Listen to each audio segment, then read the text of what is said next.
দেশের উত্তরাঞ্চলে মানুষের দারিদ্র্যকে পুঁজি করে বিস্তার ঘটছে তামাক চাষে, কমছে কৃষি পণ্যের আবাদ। বেশি লাভের আশায় কৃষকরা তামাক চাষে ছুটলেও প্রক্রিয়াজাত করার কাজের কারণে মারাত্মক স্বাস্থ্য ঝুঁকির মধ্যে পড়ছে এই এলাকার মানুষ।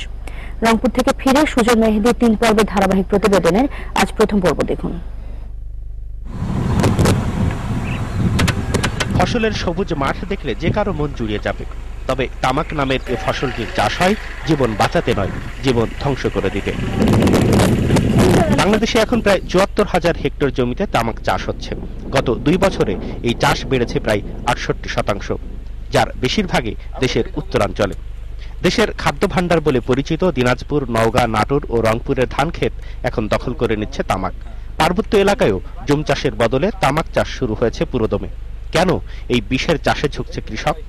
খেতে থাকি বর্তমান তামাকের পয়সা অনেক বেশি, অনেক বেশি। মানে ধানে যদি বিঘারি 15,000 টাকা হয়, তামাকে বিঘারি প্রায় 30-35,000 টাকা আসবে। তামাক কোম্পানি থেকে আমাদেরকে ওদের যে ফিল্ডমেন্ট আছে ওদের মাধ্যমে সার দেওয়া হয়, কীটনাশক দেওয়া হয়, তারপরে আমরা চাষাবাদ করি।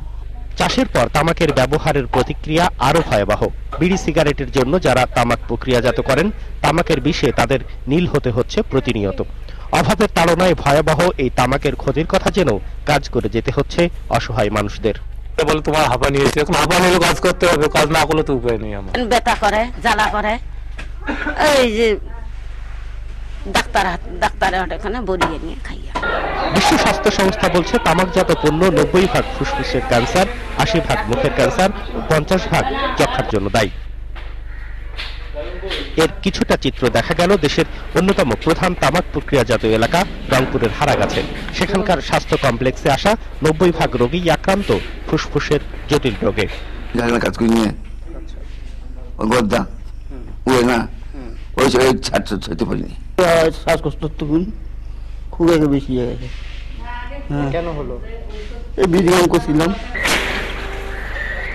তামাক নিয়ে যারা কাজ করে নানা ধরনের রোগে ভুগলেও খুব কমই তারা ডাক্তারের কাছে বা হাসপাতালে যায়, কারণ ওষুধ কেনার মতো পয়সা তাদের নেই। আর তাই তামাকের ক্ষতির আসল চিত্রটি পুরোপুরি তুলে আনা যায় না কখনো। এখানে তামাকের গন্ধের যে তীব্রতা, তাতে নাকে কিছু না দিয়ে দাঁড়িয়ে থাকাটাই কঠিন। এই পরিস্থিতির মধ্যে বছরের পর বছর এই সব মানুষগুলো কাজ করে চলেছেন। তাতেই বোঝা যাচ্ছে যে তামাককে কেন্দ্র করে কি পরিমাণ স্বাস্থ্য ঝুঁকির মধ্যে আছেন এই অঞ্চলের মানুষরা। সুজন মেহেদী, ইন্ডিপেন্ডেন্ট নিউজ, হারাগাছি, রংপুর।